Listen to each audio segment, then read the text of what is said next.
Hi everyone. Sorry I had to, you know, pause that. I know we're already starting to have a good time. Thank God it's Friday.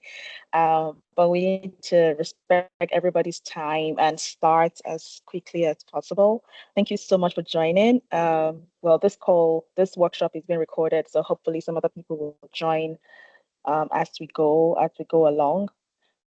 Thank you for joining. My name is Priscilla. I'm the Regional Marketing and Communications Outreach Officer at FACE Coalition. FACE is a Federation of African Canadian Economics. We provide funding and all the wraparound support for Black entrepreneurs across Canada.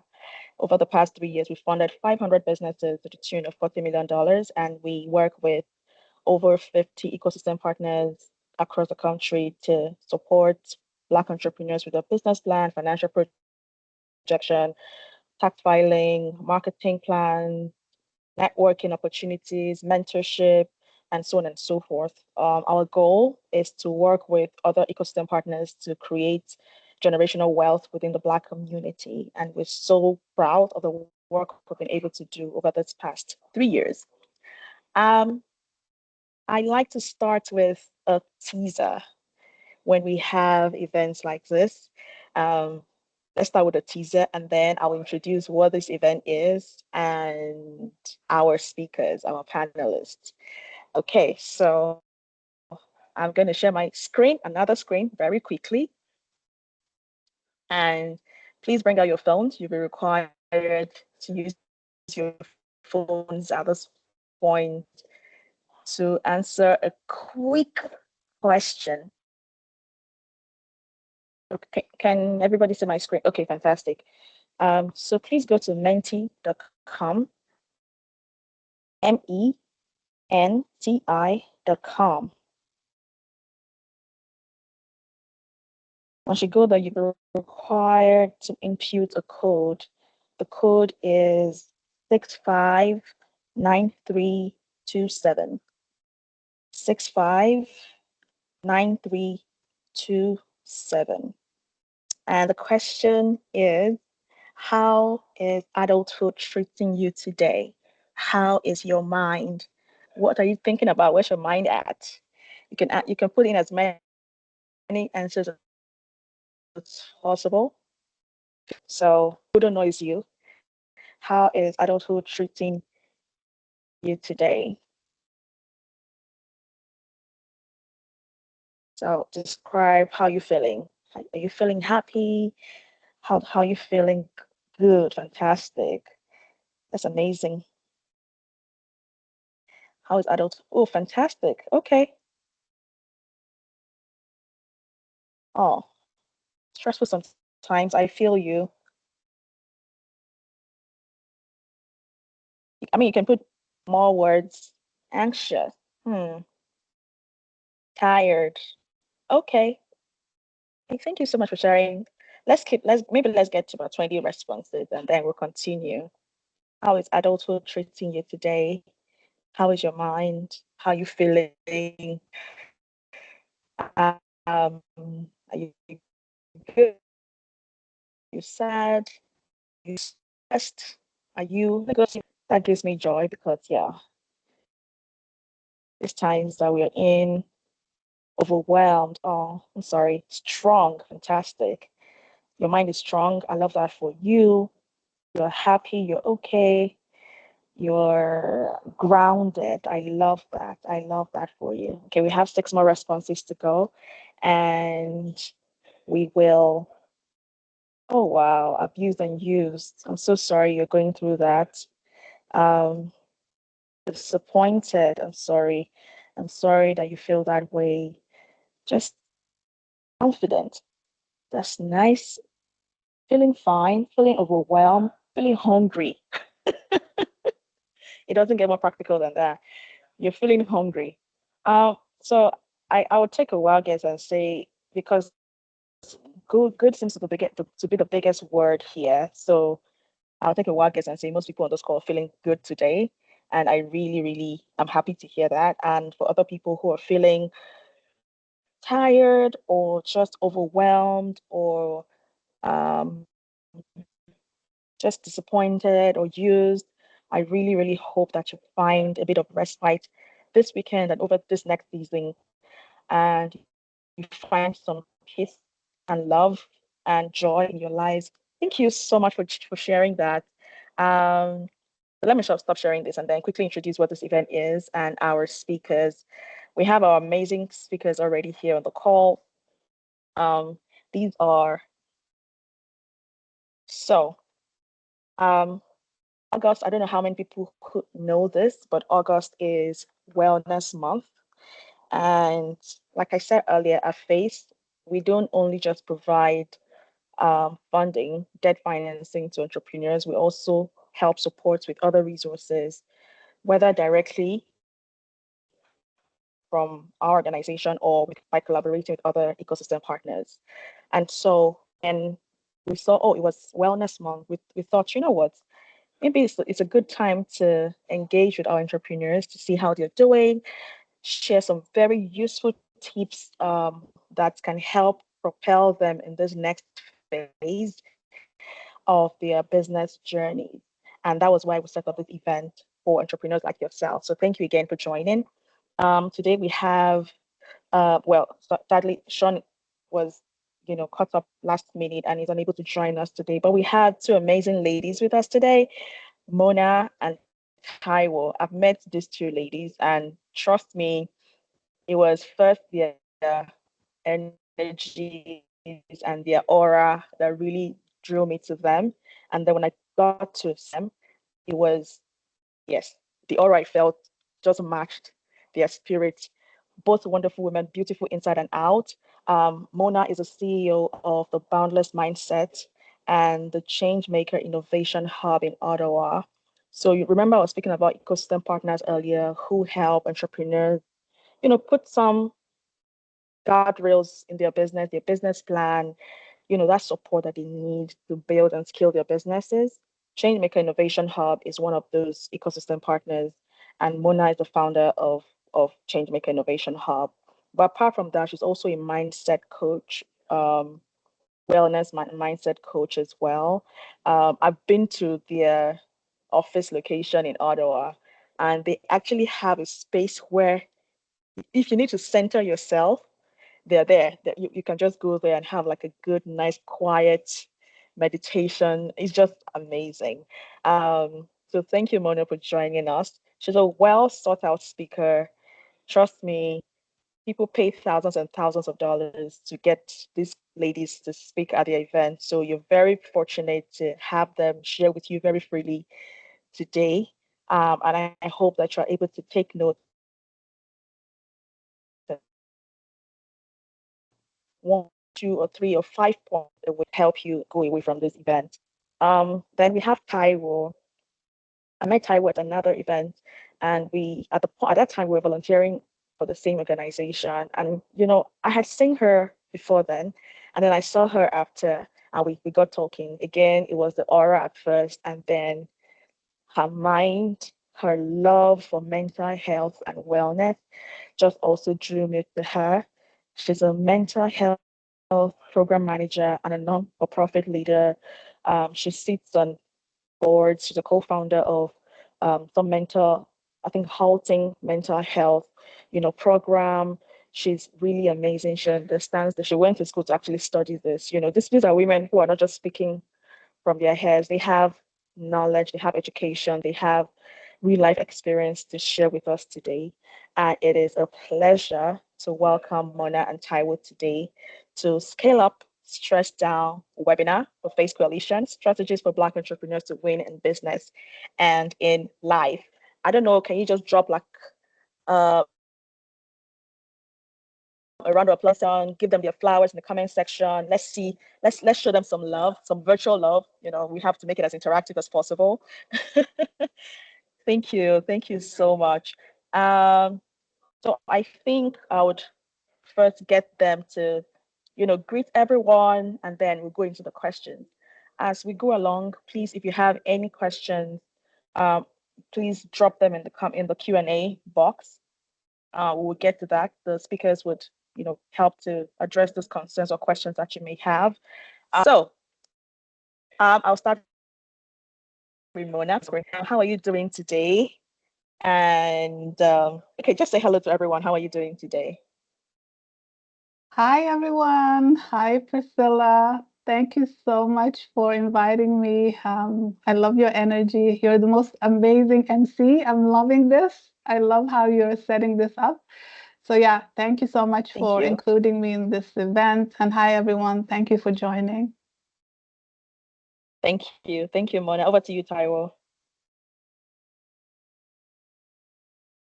Hello, everyone. Can you hear me?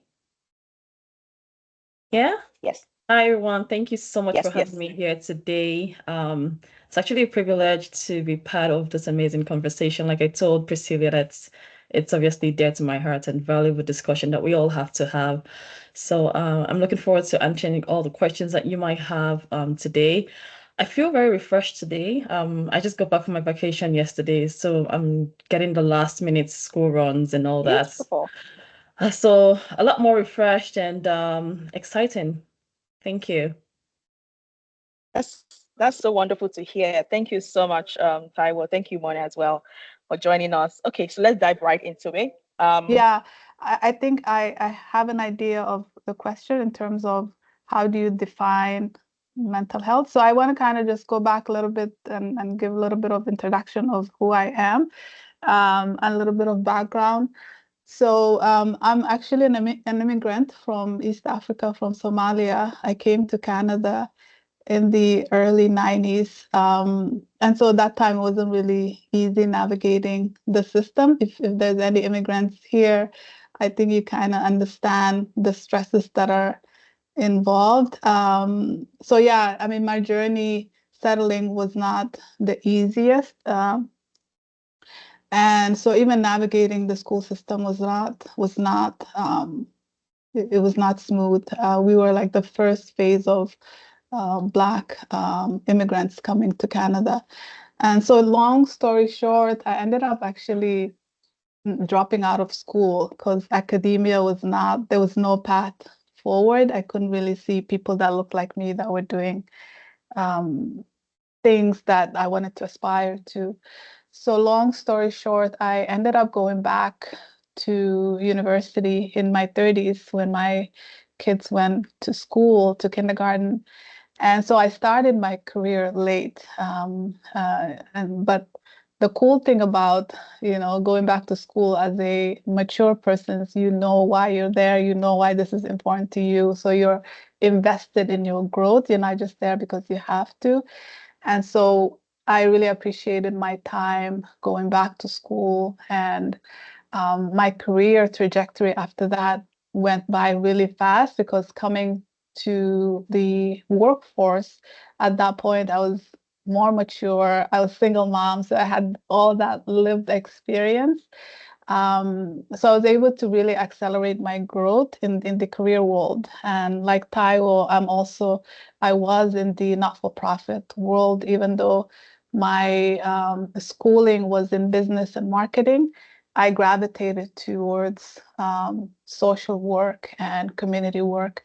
So I worked in the career development sector for about 7 years. And I became the director of the organization that I was working for. And then I reached a point where I wanted something different. So in 2019, I quit my job and started the Boundless Mindset. And the motivating factors behind that was seeing a lot of people of color, more specifically women of color, who were stuck in their jobs and in their careers. And so I wanted to create opportunities for them to accelerate their growth, even if they were in environments that were not giving them opportunities. My goal was to provide them with um, skills and resources to market and position themselves so that they can go after the jobs that they wanted and create their own success. I was doing the same thing for myself too. The environments that I was working in were not really suited for me to be myself. I didn't want to go up the ladder, beyond where I was, because I've seen what that required. I didn't want to give up who I was, right, in order for me to be a VP or president at an organization. So I took the leap. I quit my job in 2019, and then COVID happened. So it was an interesting time, but it really allowed me to go deep in the world of identifying what is it that I want and how can I support potential clients in helping them create that future, that business, that side business that they want that could become their main business. So going back to the question that Priscilla was asking, what does mental health mean, or as a wellness coach? I'm actually a mindset coach. And so I work with my clients to really identify mindset blocks that is blocking them from achieving their goals. And mental health and wellness is one of those blocks that could come up. And as you may know, more than 60% of entrepreneurs struggle with mental health.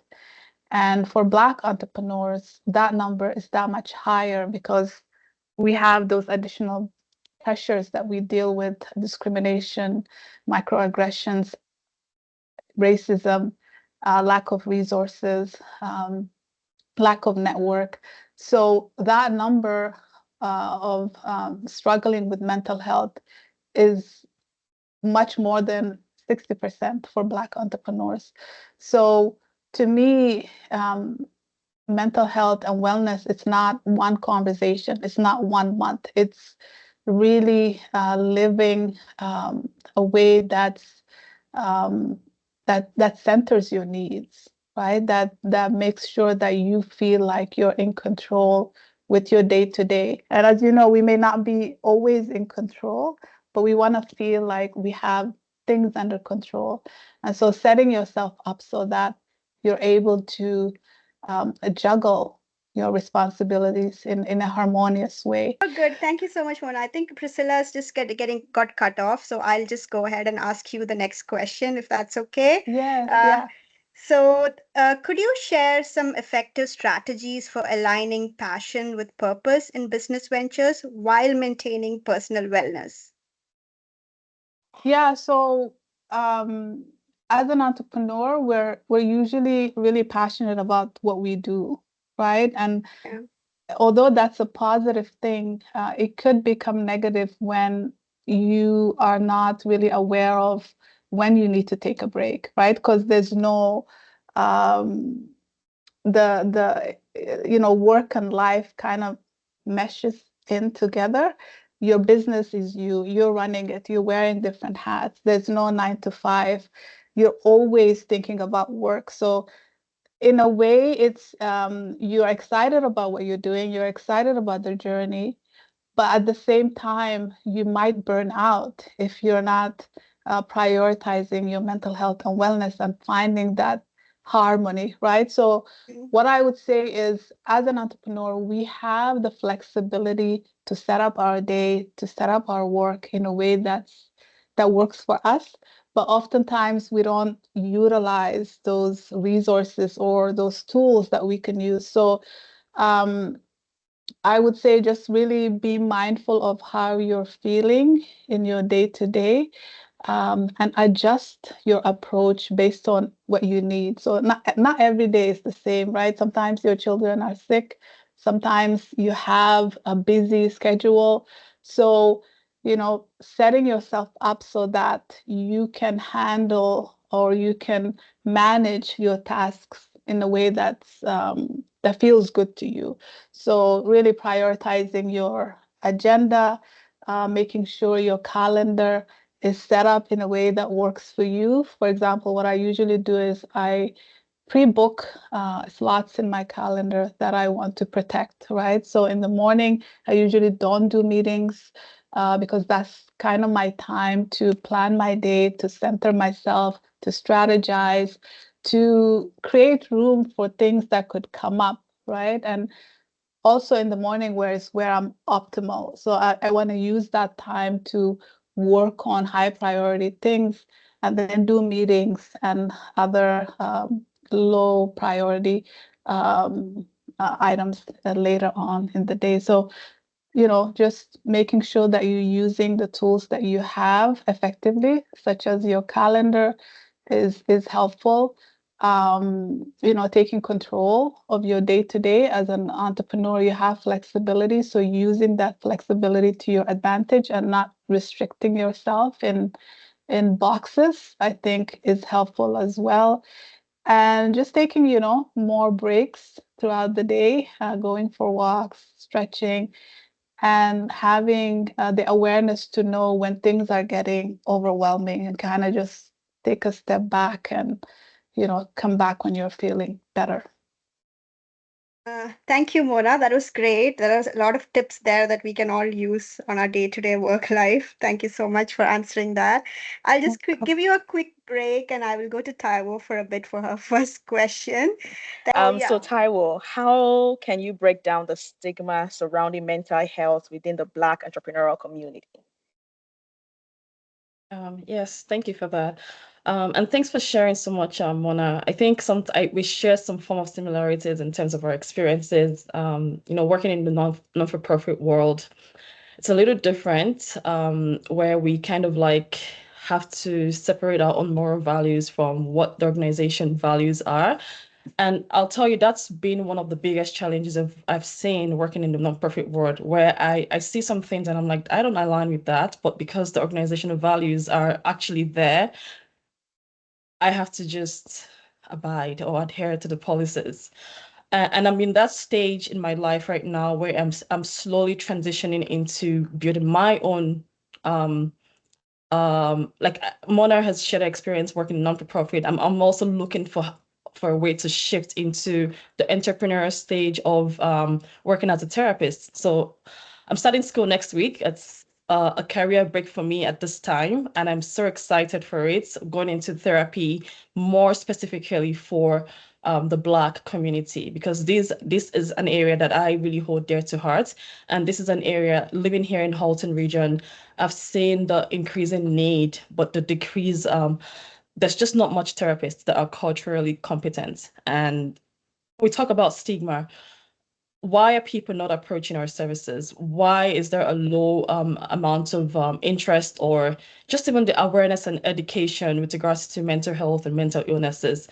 In the portfolio I work with, it's predominantly white people, and you'd oftentimes see here and there, just because the landscape where I stay and live and work in Halton, it's not so much of the Black people around, but there's a lot happening underneath. So we just don't want to come out. It's really kind of like we having to start breaking the silence. And that's why I'm shifting gear, transitioning into from the non-for-profit world and going into a much more direct approach where I can actually now connect with the people that I really do value. So in terms of looking at how we can break down stigma in mental health within our Black entrepreneur community, I'm an entrepreneur as well. I've been in that area for a while before working in non-profit world. I didn't even see myself working in this environment, to be honest, but I think because of my personal experiences and what I have seen within my the landscape that I've been, coming from Nigeria, it's not a place that is readily accepted. People just think when they talk about mental illnesses, it's just a big stigma that it's like a taboo that we don't want to talk about. So for me, I'm looking to change the narrative. That's my goal in this environment, and also extending it back to where I'm coming from. We want to start changing the narrative and not stigmatizing what mental illness should be and not what it shouldn't be. So I guess it's really about we breaking it down in terms of like challenging the harmful narratives that we all grew up with, that we've inherited right from time, and just pretty much creating more safe spaces for us to have encouraging conversations around our mental health. I think that's very important. And as a Black woman, entering into the entrepreneurial space, it's often a very difficult thing to do because we are oftentimes faced with a lot of systemic barriers. Either we are facing the stigma, or we're facing lack of access to resources, or there's just one issue or the other that really arises. And that in itself creates some form of isolation, depression, like our mood just changes. I remember when I first had my son, I was like, I need to get back to work. I need to get into doing something, and I started doing something entrepreneurial in nature. But I would oftentimes face the barrier of, okay, I need to find a good childcare services that actually understands my child's needs, understands that what I eat and what I'm able to provide for my child. But for me, I think it's very important for us to start having that open conversation, because as entrepreneurs, we always are feeling we always have this feeling of pressure to succeed, because that's who we are. That's the landscape we were all brought up in. Everyone wants to succeed, so we oftentimes neglect our personal life. We put our work forward, and we neglect our personal life without focusing on what's actually needs. So it's really about balancing work life. What does that look like in our Black community? And I'm so happy that we're having this conversation here today, because this is a conversation that it's not just for us to create awareness within our workspaces, but even as entrepreneurs, we take a lot on ourselves. And I think I'll talk about that later, but we take a lot on ourselves that it would start creating more stress, and from the stress starts to trigger either existing or new diseases or autoimmune disorders. So I think for me, for us to have this conversation around stigma, we need to look at the intersection between our identity and our success. Like, what are we looking at in terms of our mental health? How do they intersect? How do they come together as a Black individual? So I, from my experience, and I was just from my experience, I've come across a few Black individuals where they're seeking services, and I'm trying to create more awareness on the options that are available for them. But there's just something holding them back. There's just like it's just like a feeling of, I don't want to be stigmatized. I don't want to be labeled. I don't want to be a number, because oftentimes in this landscape here in Canada, we have to take your personal record. We have to keep a record of your medical history, your mental health diagnosis, look through all that as we provide treatment plans and see how we can support you in other ways. So I always ask, who are your support systems? Are they in place? Because these are oftentimes the major key players in our mental health that helps us, really overcome challenges that we might face. So I think for me, I'll just say that the stigma really is about raising the awareness, having the conversation, creating an inner healing circle where we are having conversations that starts to break down this narrative that we've inherited, and we are now ready for the change, like, really advocating for the change that we need in the workspace and even in our personal life. So they all intersect together in that instance. Thank you. Thank you so much, Taiwo, for sharing that. Can you hear me? Yes, I can. Perfect. Yeah. Okay. Okay, fantastic. Okay, so I think the next question, just riding on that, would be, we have some entrepreneurs on this call. We have a lot of entrepreneurs around us. How can they recognize signs of stress and mental health issues early on? And what steps should they take to seek support? Yeah. Yeah. So pointing back to what I talked about in terms of like stress, stress is a big deal. Oftentimes we overlook stress and think it's just like, oh, it's just the hustle and bustle of today, and it's like overlook it and go to the next day, continue the same hustle and all that.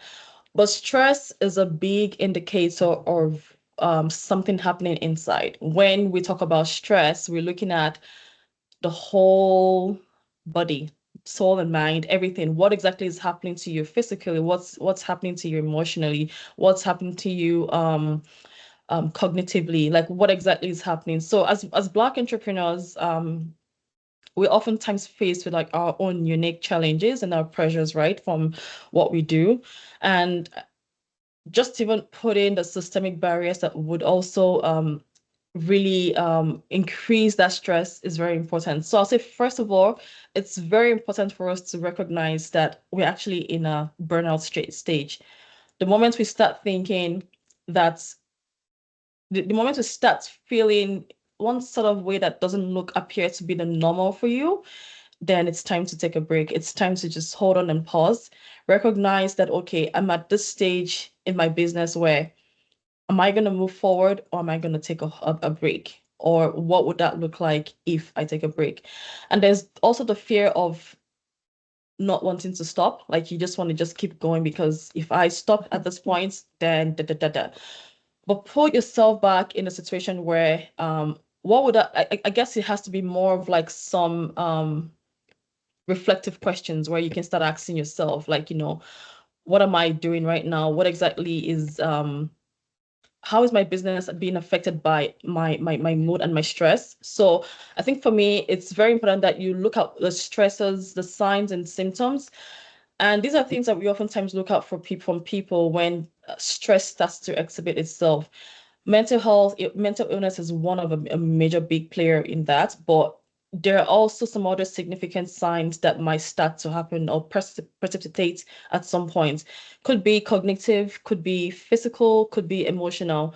So if as an entrepreneur that's really getting to the stage where you're preparing for your documents or your taxes, and you're just having persistent anxiety, you're oftentimes falling into panic attacks and you're worrying and you're having sleeping problems. Like sleep is a big indicator of stress, where you're having less time to sleep, and for the rest of the day you're either riding on coffee to keep you alive and awake.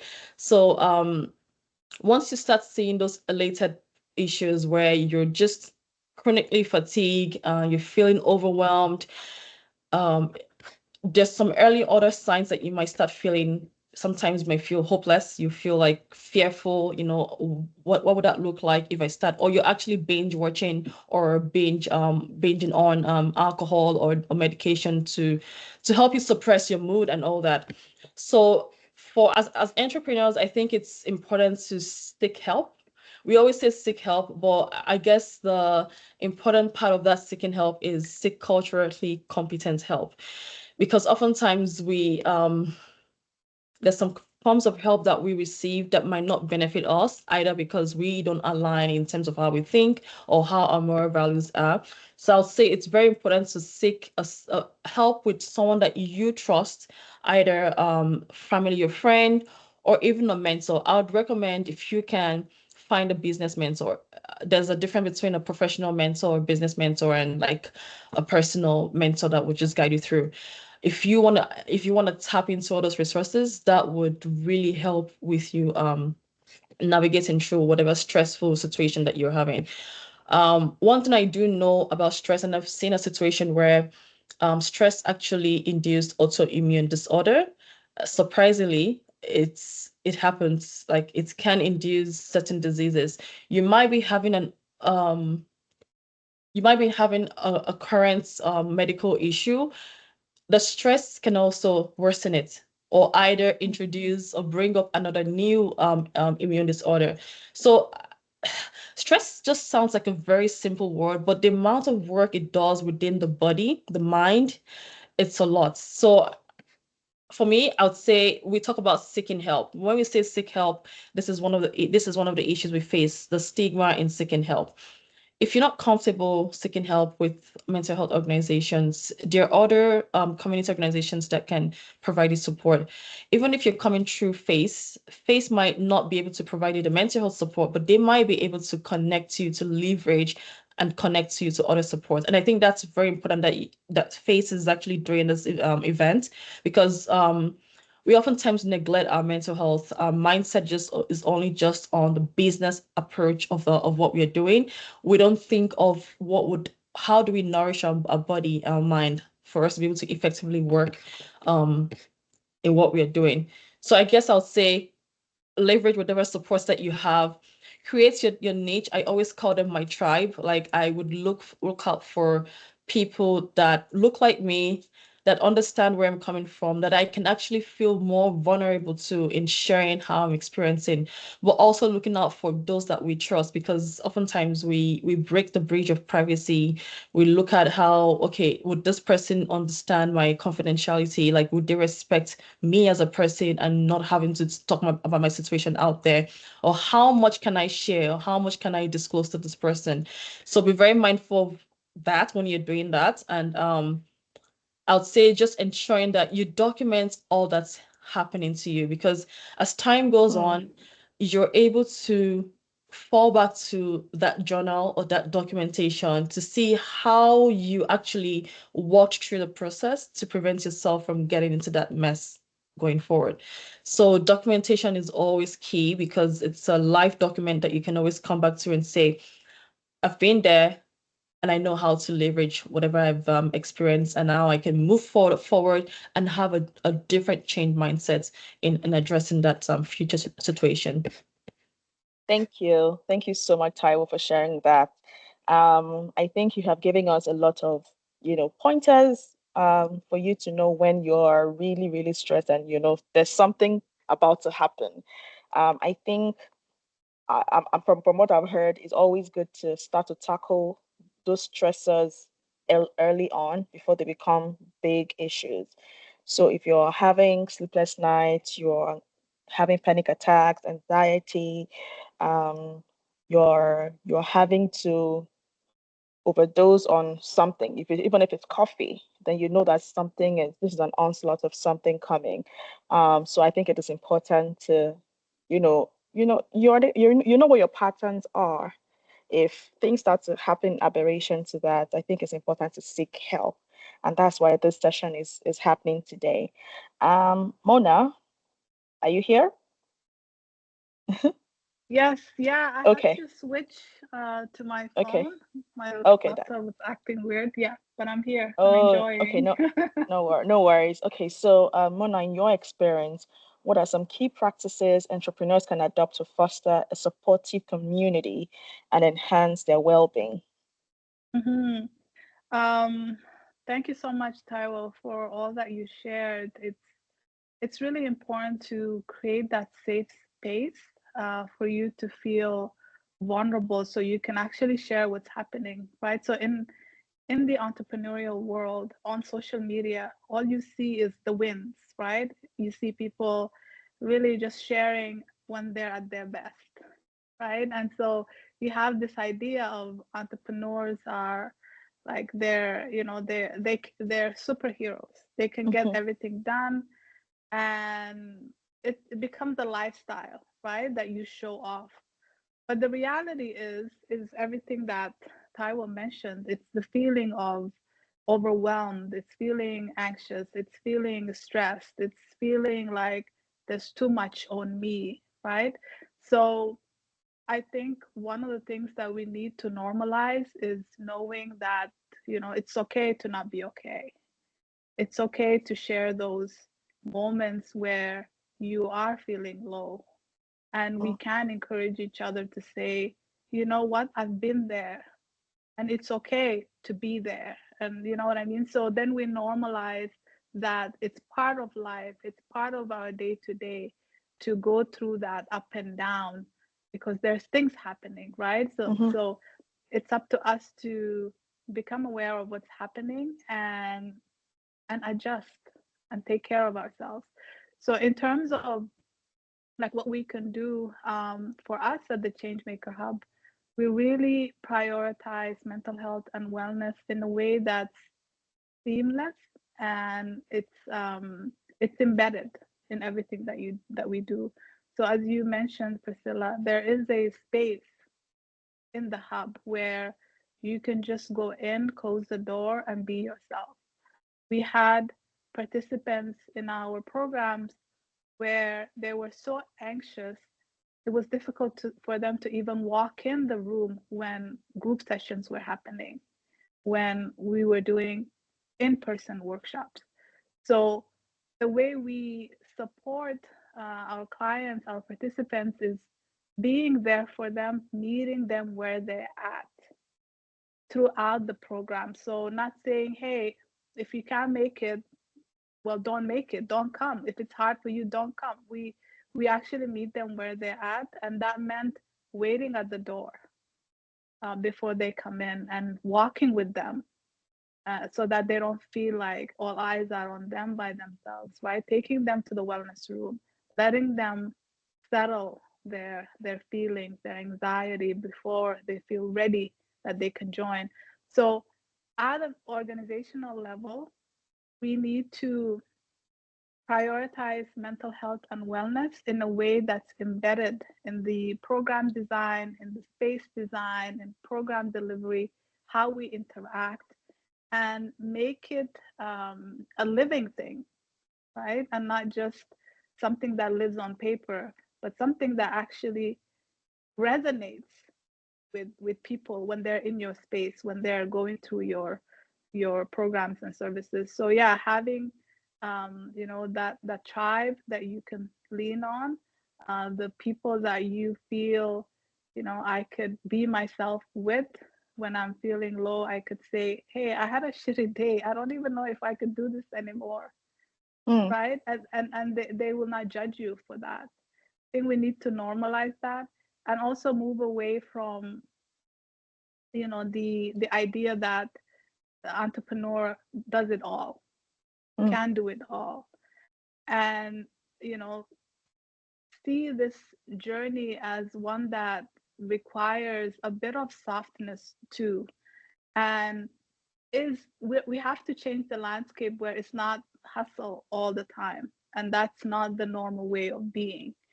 And so that requires everyone kind of being vulnerable and open about the journey, how it is, not just how it appears on social media, and sharing tips and tricks that's working for them, and really being human and sincere in how we are approaching entrepreneurship. So there's things we could do at organizational level, at individual level, and at community level. And just going back to the individual level, I think it's important that we take ownership of our mental health and well-being. Although there's support systems available, it's important that we also internalize that, where we're not willing to jeopardize that for anything, right? Nothing is worth losing your well-being, right? So, and as an entrepreneur, you have to know you are your biggest asset. So if you're not well, nothing else will be successful, right? And I'm not saying um, seek wellness and mental health so that you could do more for your business. No, I'm saying you are your biggest asset in all that you do in life. So you have to center that and make that as a sort of where everything is pointing to, right? And when that's threatened, when that's not in a good place, build that awareness where you could say, I need to take a step back, I need to re-strategize, I need to reassess. And I love what Taiwo said about documenting, journaling, because that's the only way that you could see what's happening, right? Otherwise, you're just repeating patterns and you're not aware what these patterns are doing to you. You're going to bed stressed, not sleeping, waking up in that state, and then continuing your day. But if you take a moment and you journal in the morning, during the day, at the end of the day, and you ask yourself, okay, what's going well? What's not going well that needs adjustment? And what can I do better? So you're always aware and focused on the things that are working for you, and you're aware of the things that are not working well for you, and you're working towards finding better ways to address that. So yeah, I think as we mentioned, this needs to be an ongoing conversation. It's not something that we wait until August, or we wait until something bad happens, or Sunday it's wellness day, or Wednesday. So it has to be feeling that's embedded in how you process your day, how you exist. And that's something that we can all do more in increasing that awareness and talking about it and normalizing it, and actually demanding more of that in the spaces that we're in. We all have to take responsibility for our mental health and well-being. Thank you. Thank you so much, Mona, for sharing that. I think, in addition, a version of journaling that I do is um, there's a gratitude journal that I have. I try to keep every day. It because a lot of times maybe things are not, maybe you applied for a grant, you didn't get the grant, or um, one of your employees is not acting right. As an entrepreneur, these are some of the challenges that you face. There are some days where you feel like things are not going right, and sometimes you just feel like, why is everything not going right? I find that in those times where everything seems to be in like a disarray, it's very beneficial to take just one moment to find one thing in that season that you are grateful for, in that day or in that week, just something around you that you're grateful for. I believe that mindset shift helps you to be able to manage or navigate that season or that rejection or that letdown that you're going through. So I encourage you, in addition to everything Mona and Taiwo have said, please find time to to find one thing to be grateful for. I know it's easier said than done. I know that because yeah, you know, that's why I started this by saying, how is adulthood treating you today? Um, so thank you, ladies. I'm not the expert here, so I won't rehash everything you have said.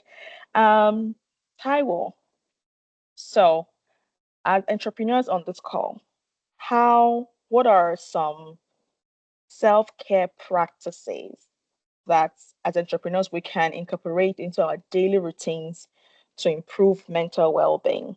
What are two? I know you might have more, but let's just have like two, self-care practices that we can incorporate into our daily routines to improve mental well-being. Certainly. And I think one word I've heard so far is from our conversation so far is we hear a lot about stress. Stress and business, they go hand in hand, but they're not great partners.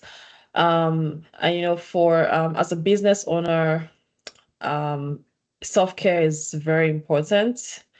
We always talk about self-care and mental health, but it's like, do we do what we say we're going to do? Like, it has to be an action word. It has to be something that we are actioning. It's not just going to be a word that we say.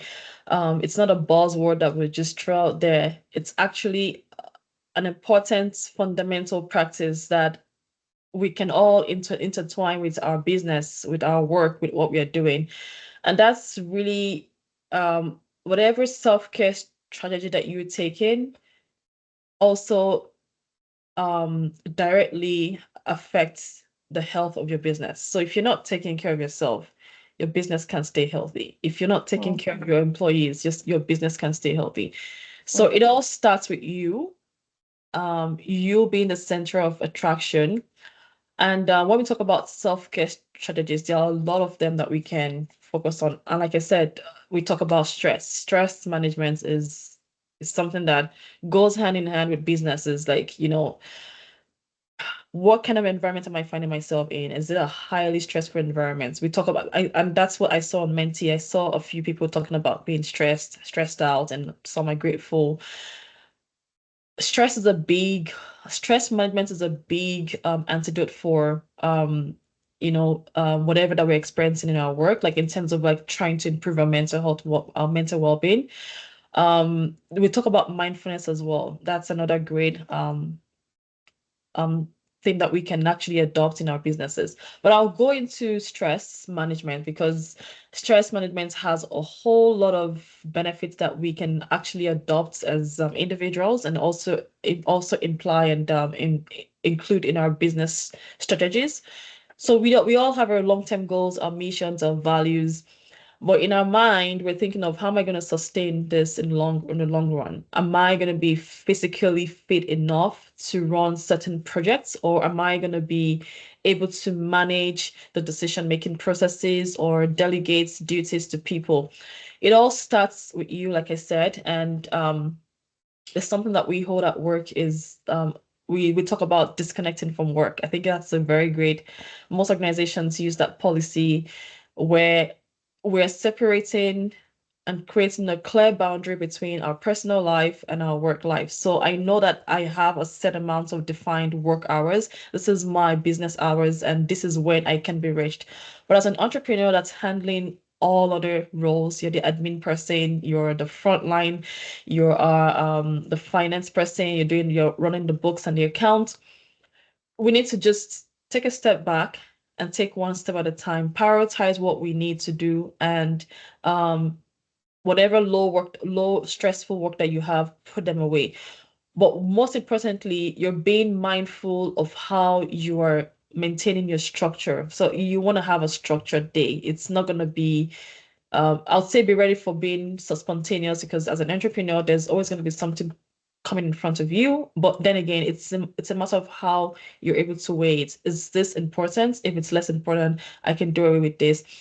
So I think for me, my advice and recommendation is stress management. It sounds very vague, but it's really looking at how you're taking care of yourself physically. Are you exercising? Are you eating? Are you drinking lots of water?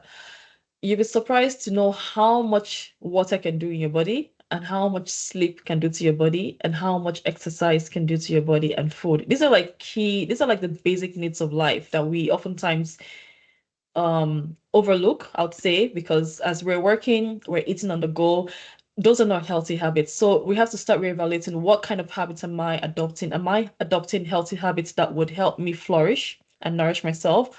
Or am I adopting habits that would eventually cause me to burn out? So when there's a presence of stress, there's a high tendency that you will be burned out at some point.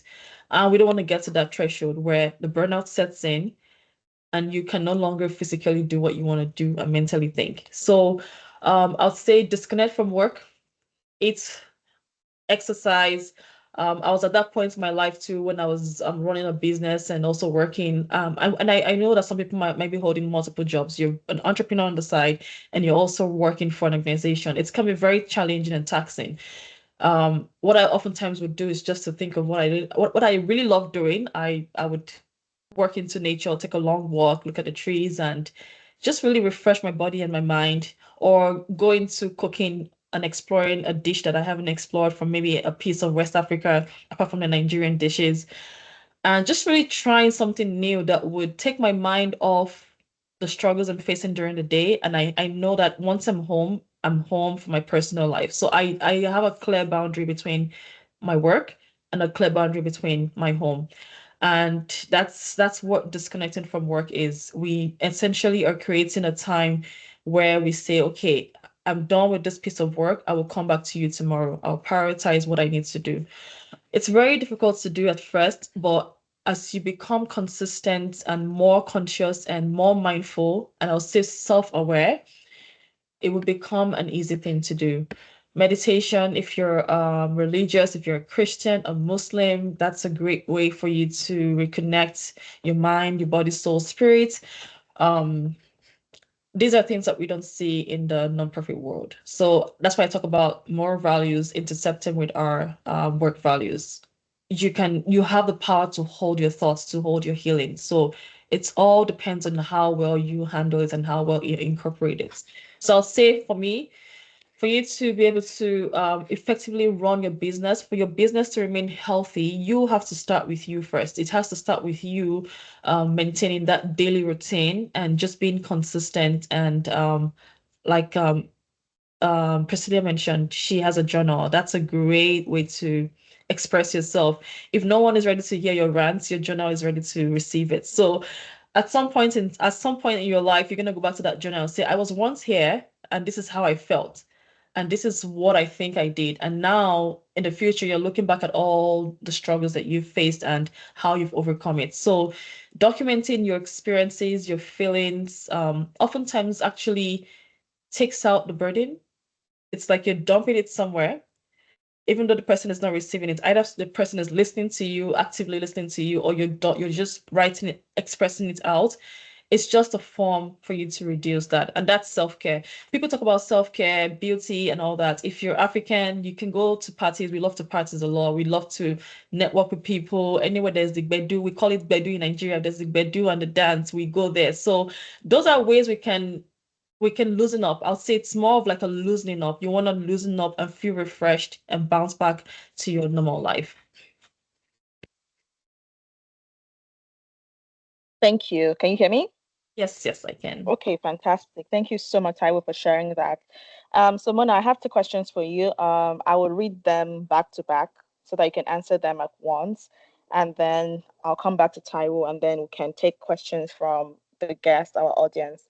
Mona, how can entrepreneurs create boundaries and prioritize self-care without feeling guilty?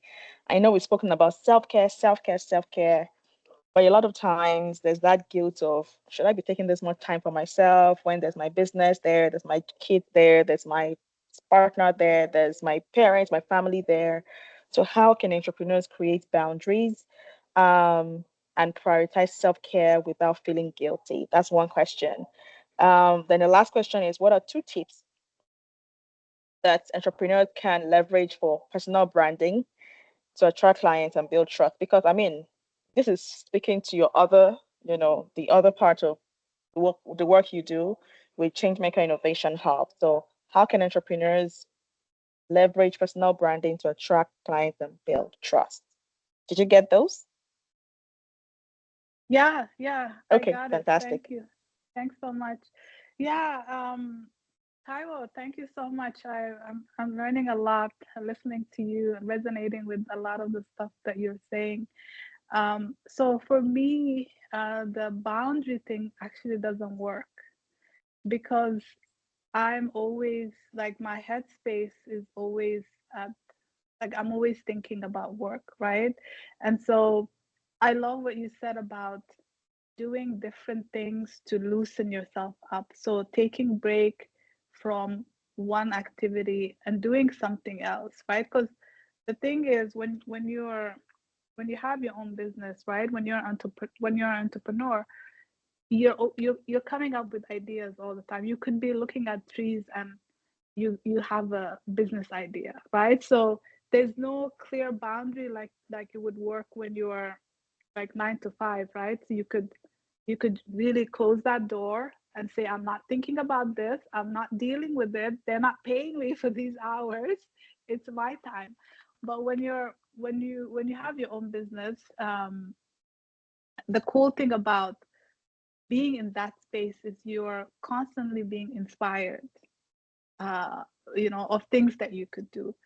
So the way I see it is I'm doing different things, right? I'm not tied to the chair using my laptop or on my phone 24/7 to feel inspired about my business. So it's important to, like you said, disconnect, but also not have this harsh line where you say, okay, I'm not supposed to think about work right now. So if work comes, it kind of just harmoniously flows, right? So at the end of the day when you had your meetings and whatever, you take a break and you say, I want to cook a nice meal. And you're mindful in that. And while you're doing that, you might get inspiration for your business. And so you take a note of it, right? So you're flowing in and out. And that's life. And it happens when you are doing something that's meaningful to you, that you identify with, that's more than a job, right? So I would say find your flow within the entrepreneurship world and make it work for you. I love the idea of taking time in the morning before your day starts. So basically, not letting your day be hijacked by the activities.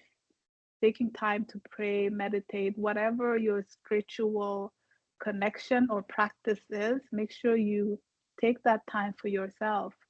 And while everyone is sleeping or before you get into your meetings, you're checking in with yourself. You're asking yourself, how do I want to show up today? What's important to me today? You're looking at your calendar.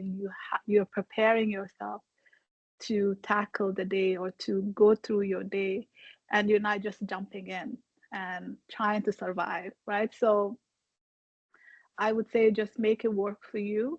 Find your flow within that space and let it, like, you own it. Don't let it own you. Don't let the work own you. You own it. You do it in a way that feels right for you, that prioritizes your mental health and wellness, and make your well-being a non-negotiable thing.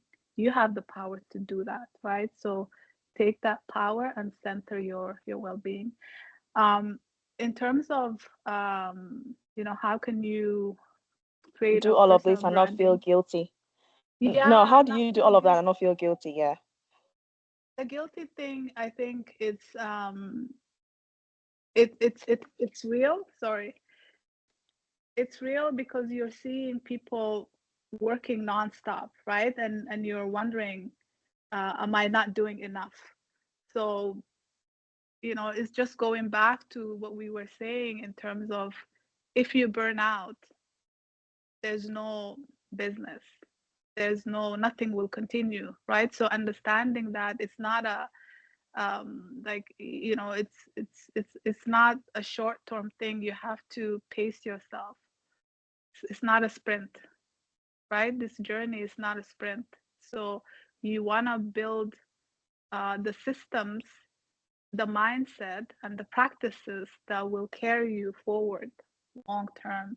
So yeah, in the beginning it might seem like you're not doing enough, but you're setting yourself up for long-term success and long-term well-being. So just renegotiating with yourself and reminding yourself that you are doing this for your long-term sustainability and success, and not really comparing yourself to someone else, because you really don't know their situation, right? Your situation is different. And so creating your own systems that work for you and kind of maintaining that, I think it's how you can navigate the feelings of guilt or the feelings of I'm not doing enough. Um, yeah, I'm not sure if I answered that question, Priscilla. Yes, yes, yes, you have. So the final question is about the personal branding and how that can help build your business. Just very Yeah, briefly. yeah, I know we're running out of time. So for personal branding, I think it's key because um, it's your secret sauce, right? If you have two, let's say you have two career coaches, for example, and they're both essentially doing the same thing, right? They're helping people find careers that's best for them. What defines or what makes them different is their personal branding. So one might be a bit more um, on the social side and outgoing side. The other one might be a bit more professional. And so really hone in who you are and let that come out as much as possible in your personal branding. So, like, know that who you are is really your secret sauce, and you want to sprinkle that on everything that you're doing. And going back to mental health and wellness, that sustains your mental health and wellness too, because you're not trying to be someone else. You're not working hard, copying someone else's style. You're honing in who you are and being authentic, being real. And that's how you resonate with people. That's how you find your tribe. That's how you build trust with your customers. And it's also something that comes natural to you. So just do more of you and let that come through in all that you're doing. Thank you. Thank you so much, Mona. So you've mentioned a phrase, quite often, mental wealth and mental health and wellness. Mental health and wellness. And I was about to ask what's the difference between the two, and somebody just asked in the Q&A box. So do you mind sharing what the difference is, just very quickly, what's the difference between wellness and mental health? Is it for Taiwo or for me? But and either of you can take a stab at it. So yeah, I mean, I could start. It's important to understand that mental health is not a another term for, for example, if you have mental disease, you have to. That's very different from mental health. So mental health is really what you're doing to optimize your wellness. And mental health and wellness are connected, right? It's just we use it interchangeably, because if you maintain your mental health, you can avoid having long-term mental illnesses. So if we neglect our mental health, if we neglect our wellness, it could lead to mental illnesses, which is not like, it's not something that you could really resolve by, taking these advices that we're sharing, working out and all these tips. It requires professional help. So I would say mental health is, how you think, how you perceive the world, your perception of the situations that's around you, how you manage stress, all relates to your mental health. And that affects your overall well being, your spiritual, your mental, your physical. So, wellness is your overall well being, and mental health is the driver of that. Thank you. Do you have anything to add, Taiwo? Yeah, I think she just echoed my thoughts. It's just really how we think, and the wellness aspect really speaks to how we're able to manage and control that. Okay, thank you. So we're coming to the end of this wonderful webinar. I see the wonderful comments in the chat. Thank you so much for joining and for those comments as well. I'll just ask our speakers. Okay, the audience, if you have any questions, it's a good time to ask. But while we wait for those questions, if there are no questions after this finished speaking, then that will be it. We'll just tie a nice, cute bow on everything we've heard and go back and meditate on it and action those tips that we have heard here today. So I'll ask you both, ladies, do you have any final words for entrepreneurs here in Canada who are trying to navigate entrepreneurship, family life, their own well-being, everything, navigating everything at the same time? Do you have any final words for them? I'll start with Taiwo.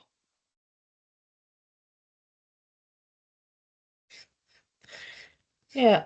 Okay. I'm muted. Yeah, I think a key takeaway is that we should start to be more proactive in breaking the silence on the narrative that we are able to access resources that can be made for us. So I think for me, from my experience, I was opportune at some point to join a women entrepreneurship program where I saw the leader, who's also a Black lady, woman, thriving in the entrepreneurial space, and she had seen the systemic barriers that women oftentimes faced in creating their businesses. This is the Settlers Women Leaders, and one thing that she brought was to change the narrative, and she started infiltrating and going to connect with these other bigger firms where she and this is based on her own experience, where she was looking for how to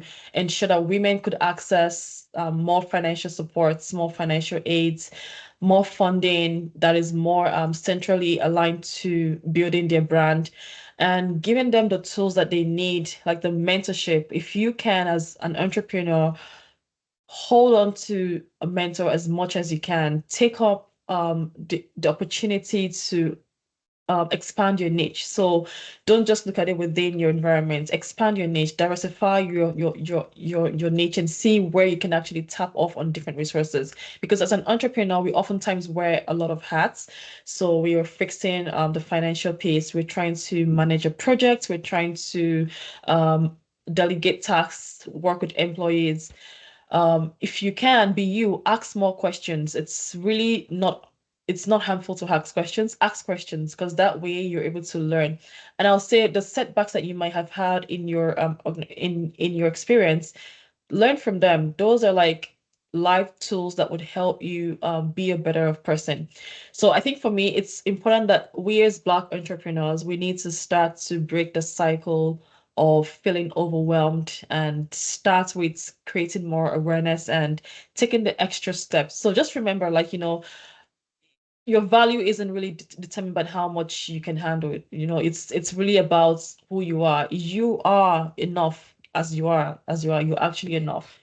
And for me, I really love that we're in this space where we can actually share, we can actually have a conversation like this, knowing that, there's so much strength that we can gain in being vulnerable, in asking questions and seeing how we can heal and grow together. So mindset change is very important as an entrepreneur. Don't limit yourself to how far you can go. There's so much more that's out there. Like when I first met Priscilla, I was like, oh wow, Faces are doing so much amazing things that we as a Black community do not know how much access we have. If we don't go out there, we're not going to know how much access we have to resources.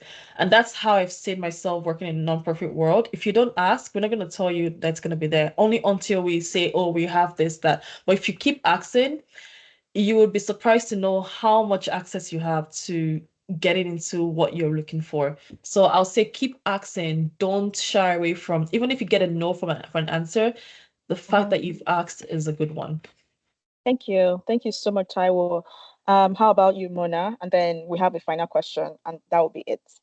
Mona, do you have any, words of advice for entrepreneurs? Yeah, one thing I would like to add, and Taiwo mentioned it, is just knowing that you're enough. So oftentimes we have, objectives, we have outcomes that we're looking for in our business, and we attach our self-worth to that, right? So I said I was gonna be successful as an entrepreneur, and I need to make this much. And so when that doesn't happen, we feel like we're not worthy, right? So it's important to kind of distance yourself from that. You're working hard, you have goals, you want to achieve certain level of success, but then don't attach your self-worth to that. Your self-worth is intact no matter what. No one, nothing can destroy that. So just remembering that you're worthy is important. And as an entrepreneur, sometimes that gets missed because we identify so much with the role of being an entrepreneur and the success and all of that. But just reminding yourself that you're worthy without any success, without any achievement. The fact that we're here on this earth, that we made it, that shows that we're worthy. We don't really need to do anything else to prove that self-worth. Thank you. Thank you so much, Mona. So this question is to both of you. Are there any mental health resources specifically designed for entrepreneurs in Canada? Are you aware of any mental health resources specifically designed for entrepreneurs in Canada that you can share? I think it depends on where you are, though. um, Operating small and medium businesses. So that was the yeah. question. Yeah. I can't think of one off my head, but I know they're usually embedded in certain programs. So I'll really advise or recommend that you look through Black-owned organizations that run mental health agencies or organizations. They oftentimes would have some form of support, or just look at your region's business support center, and you can just specifically ask for someone like a Black individual or a person of color. But I would say more directly to and there out to be honest, there are actually more conversations around creating more competently culturally competent support for entrepreneurs. Like I mentioned, Settlers Women Leaders is one of the organizations that I support and I've been part of for the last few years. That is specific to women entrepreneurs. Like they have a program called the I Launch Her Product, and this is actually the third year it's running. And what they do is to create a cohort for each year. Each They have different cohorts where if you're looking to put your brand on the shelf in the big five, like the Sobeys, Loblaws, Costco, they will take you through the start to finish, mentoring, giving you access to having conversations to advertise your product. So it's more research based. Like you want to go into those kind of spaces where they might have the resources they're looking for. That's what I can think of right off my head. But I'll say don't limit yourself to just looking for Black organizations. There are other programs out there that once you ask, like I said, the power of asking, they would direct you to the right channel. Okay. Mona, do you have anything to contribute to that? Yeah, no, I just echo what Ty was saying, and I would add there's not enough resources specifically for entrepreneurs in the mental health space. So ask for it, demand it in the spaces that you're in. Like Taiwo said, go to your business center and say, how are you supporting my mental health? What are you doing to support my mental health? And that will lead to more resources being offered. So really, taking ownership in our needs and advocating for ourselves. So for us at the Changemaker Hub, like that program you were mentioning, Taiwo, we offer cohort-based programming, and we embed mental health and wellness. We meet weekly with our participants. We have a internal psychotherapist, certified psychotherapist that works with them individually and in group sessions. So that needs to be part of every program, right? So I think just understanding your area and asking the resources that you need, and if it's not there, advocating for yourself is key, because right now we don't have enough. Yeah. And I think, Priscilla, this can be a take home for Face Coalition. I think it's very important seeing that this is a gap in service where how can we as Black entrepreneurs, receive mental health support? Because that's not, like you see, I had a hard time giving you any specific one because there's not much out there. And I think that's a great area that we can start delving into, because it sounds like people need the help and they just don't want to go through the normal route. They want to be more specific. Someone had a chat in Oh, okay. I see somebody in the chat, Tamara. Tamara has something that's helpful. You see, the power of asking, like Taiwo said. Sometimes if you don't ask, you just wouldn't know. So Tamara Williams, do you mind unmuting your mic to just quickly tell us about your business, and let's say if other people can connect with you outside of here. Badra, could you please unmute Tamara so she can, share a bit about her business? Tamara, you can unmute yourself. I've given you the. Okay. Perfect. Hi, everybody. I'm literally at my center, but I think the topic is really important. It's the foundation that led me to build the Wellness Center. And a lot of times the frustration also comes because we assume that it's not as easy sometimes as just saying take a break, or take a break but my mind is still wandering, and a lot of the work is also accepting and acknowledging that sometimes the limit is between our body is tired, right? That's the burnout phase where we are physically tired, so no matter how much energy we put into it, we still can't deliver a certain outcome. And that's why it's important to take the break, because eventually our body is going to say, well, you know what, you're not putting me first, I'm going to tap out, and then we can't really do more than what we anticipate. So my role and what I do at my wellness center, I'm an osteopath by trade. And so I'm a holistic therapist, and I address nutritional imbalances as well as the mind. So I'm a neuro-linguistic practitioner as well. And it really is to integrate all of those different changes in the body, because you can still do a lot of changes, but if you're not reintegrating them in the body, they still create a lot of inflammation, and then your sleep is destroyed, and then you feel the physical output of everything that's stress related. So I'm located in Montreal, so I do consultations remotely as well. So I am available for entrepreneurs. I know what the journey's like. I'm going through it as I'm in it. So I know what it means to quote unquote take boundaries, push away quote unquote the family, and being able to be comfortable with the decisions that we're making. And sometimes we're not able to do that. So the tools are not necessarily going to be entrepreneurial specific, but if we look at the population of the people who will require that support, we definitely don't have it. And in the Black community in itself, we don't allow ourselves to talk about mental health, right? And we're talking about like the importance between mental health and wellness. Well, the disconnect is that people will say, well, I'm well, but they will never address their mental health, which you can't have one without the other. So I think it goes really hand in hand. But there are things that can be done that are what are the right things that I need to implement? And then we can figure out how much your body is going to say, no, I'm in complete opposite agreement to what is actually needed. And you can rebalance the body to integrate it overall to have yourself manage that ripple effect of inflammation in general. So I put in the website, my contact information's on the site if anybody's interested in taking that leap of faith in that journey. But as an entrepreneur, it's one of the things that I would say we definitely need to support ourselves with, because if we're burnt out, then the business is completely shot, right? There's nothing moving. So it's super important.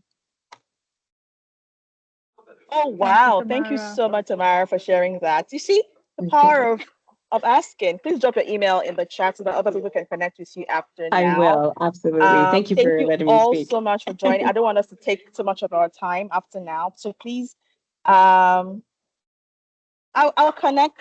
Please will continue to engage with us after, this webinar. If there are other resources, I'll work with Taiwo, Tamara, and Mona to share whatever resources that are available. We'll do some research. Sorry for the noise. We'll do some research and then come back to everybody who has registered for this meeting on whatever we come up with. And like Mona said, we'll continue to advocate for more mental health support for Black entrepreneurs in Canada.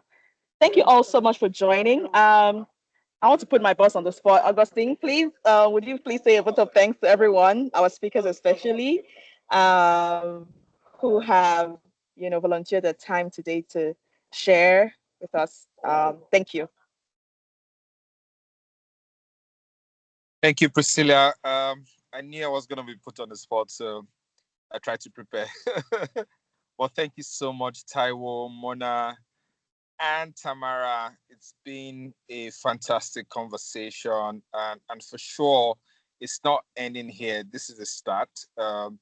And Taiwo, you've given us a challenge, so we'll go look for resources that would help entrepreneurs or help anybody generally, to ensure that their mental health and wellness is up to speed, because it's essential, especially for a lot of us Black-owned business, or entrepreneurs that have migrated.